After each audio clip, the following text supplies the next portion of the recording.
Ketahuilah, wahai saudara-saudaraku, sebangsa dan setanah air, bahwa sejarah Indonesia bukan sejarah asli karena sudah dibengkokkan atau dikaburkan oleh Belanda.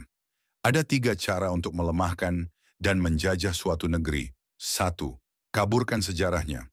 Dua, hancurkan bukti-bukti sejarahnya agar tak bisa dibuktikan kebenarannya. Tiga, putuskan hubungan mereka dengan leluhurnya, katakan bahwa leluhurnya itu bodoh dan primitif. Ini bukti fakta yang sudah terjadi. Hingga saat ini kita masih dibodohi oleh mereka. Apakah kalian memahaminya? Mari kita simak. Pembelokan, pendistorsian, pengaburan bahkan penghilangan masa lalu leluhur kita sudah terjadi dan berhasil. Putuskan pengetahuan terhadap leluhurnya lalu kuasai. Fakta hingga saat ini. Kekhilafan sejarawan menganggap angka tahun Saka yang tertulis di seluruh prasasti dihitung mulai dari tahun 78 Masehi. Ini berdasar apa? Mari kita simak klarifikasinya. Penghitungan awal Saka tahun 78 inilah yang menjadikan angka tahun peradaban dan kerajaan-kerajaan menjadi muda dan lebih ke belakang lagi sejarah maju Nusantara Indonesia.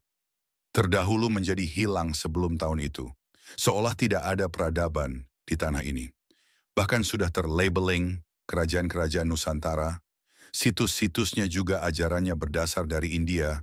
Kapan dan siapa yang membawa ke sini? Apakah ada jawabnya? Jawabnya tidak ada. Tapi leluhur kita yang sampai ke tanah India dibuktikan dengan adanya stupa yang bernama Sariputra ada di Nalanda, Bihar, India. Apakah sejarah menulis hal ini? Jawabnya tidak ada. Jalesu Bhumyamcha Jayamahe is the motto of our navy. This Sanskrit language is also used for the motto of our other armies, the army, the navy, and the police.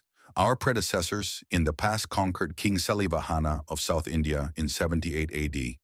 This year is not to count the beginning of the Saka year on the inscription, so that the advanced history of our ancestors before that year is lost. Tahun Saka Nusantara tidak dimulai tahun 78 Masehi. Tahun itu adalah saat leluhur Nusantara menaklukkan Raja Salivahana di India Selatan oleh kaum yang bernama Chakya Sakya Sakas Skitya Ras Arya. Kaum penakluk itu adalah leluhur bangsa Nusantara bernama Chakya Sakya Sakas Skitya Ras Arya. Tertulis di relief paling dasar Borobudur yang tidak diekspos tertera dengan literasi kata Mahechakya. Bangsa Chakya Sakya Skitya Saka, Aryan yang agung, Nusantara maju terdahulu, sudah mempunyai tahun yang disebut Cakan atau Saka. Dan awal tahun Saka itu bukan 78 Masehi, tapi jauh sebelum itu.